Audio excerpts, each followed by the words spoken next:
What's up, y'all? This is Tim Einenkel, and welcome to the library. Tonight, I have the great pleasure of interviewing rapper-producer O'Hene Savant on his latest album, pronounced O'hene Savant.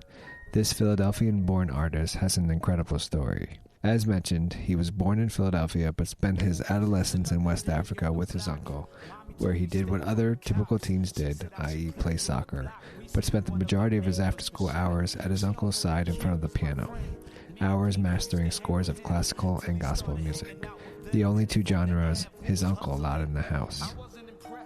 During these years, O'Hene discovered and fell in love with the music that captured his generation back home in America, hip-hop. He began to teach himself hip-hop chords on the piano, unaware of sampling or synthesizing. As a teen, O'Hene just assumed hip-hop productions were done with live instruments. He began writing his own raps. Here's part one of my interview with him. Take a listen to it and check out his album. Peace. He was going to shoot him if ever he could get his hands on a Smith & Wesson. Less than 25 minutes passed. Someone told me Mike had just passed. Dude took his life in the flash. Mike died with a knife in his back. And due to this trifling act, Keisha's with Mike's mom smoking crack. Man, I wish I could bring him back just so I could hear him laugh. But I can't. Should not be this way. I'll be strong. Now move on. But I wish you were still here. Just another day in the hood. Daddy told me stay from them crooks. Go to school, better hit the books. No one can get. I listened to the new album this morning. I really liked it. Thank you. Yeah, it's definitely. It's like it's a relief when there's something totally different out there, and it's like, it's really good, actually. So it's great to know that it's people that want to hear something different. I mean, sometimes, man, you feel like society is full of drones, man. It's like, man, people are just controlled by, the status quo, the machine, basically. So, the only defense I have for being different and for being as adamant about creating the way I create is my history, my historic research. You know what I'm saying? Like, when I look back at artists like Marvin and Stevie and, Bob Marley and Curtis Mayfield, it kind of gives me an understanding of how it plays out, and so, it's worth it. Even though in the moment it may seem like, you're fighting against the odds, it's worth it because those are the artists whose work lasts forever. And so for some people, they do the music because they want to get paid or they want to get some girls. And then you got those who do it because they have a love for the art and they are born as artists. They love art. And so for me, I've been obsessed with that more than girls and playing football back when I was a kid. And, I would turn down a party for the studio. So I know that's kind of who I am. You know what I mean? It's like, that's something that I've seen. I've looked at other people who participate in music, and I've noticed that a lot of people don't love it as much. They would turn the studio down for a party as opposed to what I'm saying, which is, man, you know what? I'll catch you guys later because today the studio is open and we can get in there. Right. So a lot of people are doing the music for the party, and you're doing the music for the passion, not because you want to get into that party. Yeah, exactly, man. They want to do it for the girls. I mean, music has become like the Corvette or the Lamborghini or whatever it is that you feel is that car that it's become like that accessory as opposed to, for me, I wear it. It's not just an accessory, it's my outfit. You know what I'm saying? And it's to the point now it's almost inseparable. Like, it is attached to my skin. So it's not an accessory. It's not something, like I wake up, I dream music and I wake up and make sure I play Doo-Bop Sound by Miles Davis. Because, it's like I'm indoctrinating myself on a daily basis with art and with music. So, yeah, I mean, and I think but the difference will show. Like, you can fake that stuff on records But when it's time to do a live performance, you know, it shows who loves it and who doesn't. Right. You know what I mean? It's very obvious. People have an emotional, you know, that's the one thing that focus groups can't address. They can't address why, if I play this chord, you feel this. And it doesn't matter if you knew me before I played it.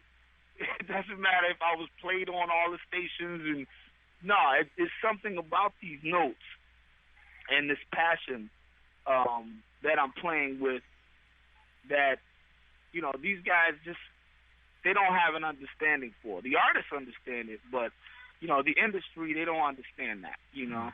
You just referenced that it seems like a lot of your influences are not rap artists. They're actually, you know, jazz musicians or R&B or soul. And it seems like because a lot of their live performance, especially live performances, kind of they're able to convey a passion behind their music. Are there any, I guess, rap artists that you kind of are influential to you as well, or is it actually, or are you just not influenced by any rap artists? Oh no, I'm hip hop. You know, I came from hip hop all day, so I'm absolutely influenced by, like, you know, if you could think of the top 5 rappers of all times, plus the top producers in hip hop, I'm influenced by them. You know, like, I've studied the ones that history has now shown to be the legends of hip hop. So KRS-One, you know, Rakim, Big Daddy Kane, Tupac, Biggie. I've studied all of the ones you would say, some would say they're a cliche list at this point, including Cannabis and Pharoah Monch and anything that to me was high art and just pushing the boundaries of hip hop. I loved it because I was, you know, I started off around a more complex musical expression, Western classical music.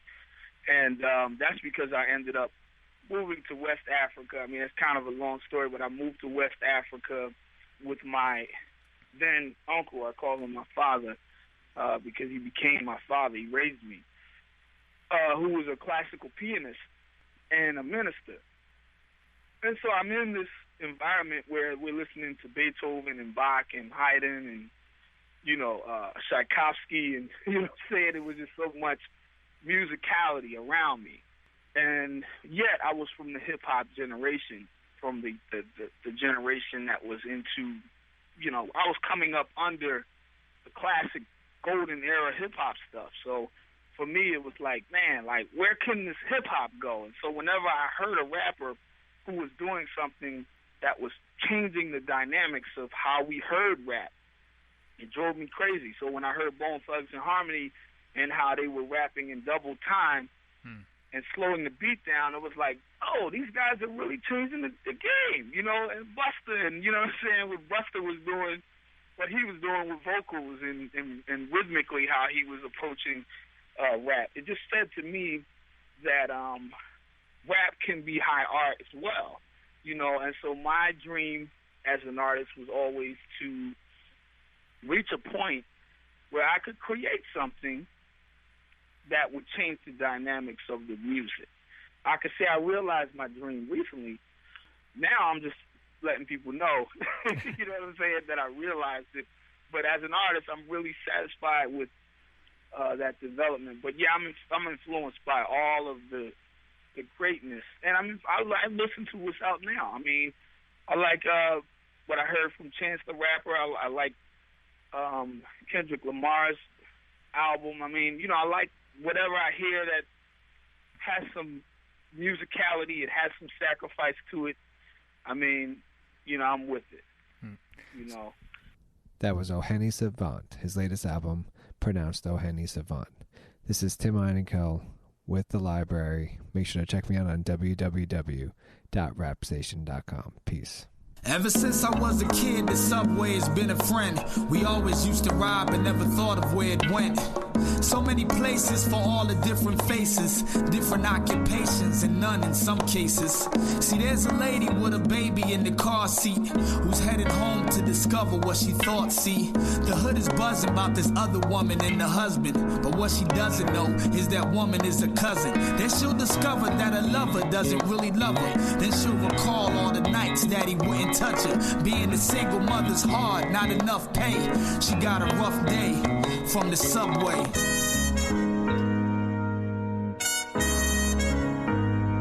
The subway.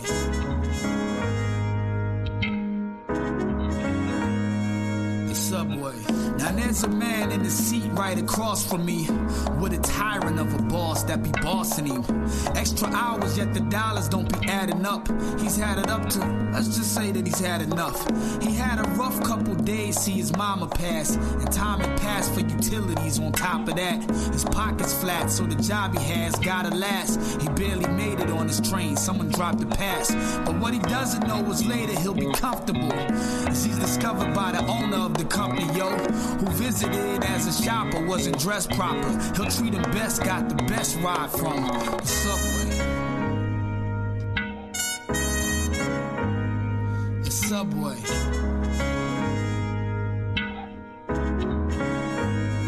The subway. See, there's a teen in the space right in front of me, heading home to a place she don't wanna be. She has a father that's abusive, feeling like it's foolish to tell her school is useless, hiding all her bruises. Playing music I can't hear what she's listening to. It's difficult, plus this train keeps shifting too. I just imagine that it's me with this song I'm writing. Even though I just started, she's gonna like it, cause I'ma tell her that her daddy's about to be in jail. You see, a teacher this time doesn't believe she fell, and she don't have to be scared cause daddy's upstate, and granny wants you at her place after the subway.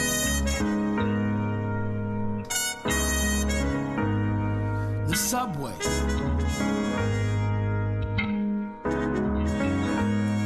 The subway. Now there's a guy on the train seeing everything, just observing. He rides the train every day.